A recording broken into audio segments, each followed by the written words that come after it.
Gulruh yangi kelin bo'lib tushganidan beri bu hovlining sokinligi unga yoqardi. Turmush o'rtog'i Baxtiyor chet elda ishlardi. Shuning uchun u asosan qaynona va qaynotasi bilan yashardi. Kuni bilan uy yumushlari bilan band bo'lsa-da, ko'nglida nimadir yetishmas edi. Qaynotasi Iskandar aka salobatli, dono, yoshi 50 dan oshgan erkak edi. U har doim ogir-bosiq gapirar, keliniga o'z qizi singari muomala qilardi. Ammo ba'zan Gulruh uning nigohlaridan nimadir sirli, tushunarsiz mehr sezardi. Bu hissiyotlar unga boshida galati tuyuldi, lekin vaqt o'tishi bilan yuragida tushunib bo'lmas olov paydo bo'ldi. Bir kuni kechasi hovlida yengil shabadada o'tirganida Iskandar aka ham tashqariga chiqdi. U uzoq o'tmish haqida gapirdi, yoshlik orzulari, yuragida qolgan armonlar haqida so'z ochdi. Gulruh hech qachon qaynotasini bu qadar yaqin his qilmagan edi. Shu oqshom uning hayotini butkul o'zgartirib yubordi. Kechalar uzoq suhbatsiz o'tmaydigan bo'ldi. Yaqinlik his qilgan sari Gulruh o'zini tiya olmas edi. Ularni o'rab turgan axloqiy to'siqlar asta-sekin yo'qolib borayotganday edi. Ular bir-biriga oshiq bo'lib qolgandi. Baxtiyor qaytishdan oldin barchasi tugashi kerak edi, lekin taqdir ularga boshqacha yo'l chizdi. Gulruh homilador bo'lib qoldi. U endi nima qilishini bilmasdi.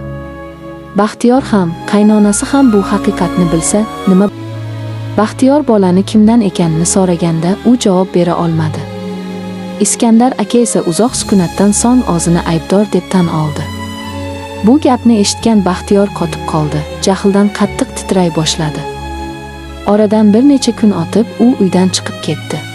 Bir haftadan keyin esa ajrashish uchun sudga ariza topshirdi. Vaqt o'tgan sari Gulruhning qorni bilinib qoldi.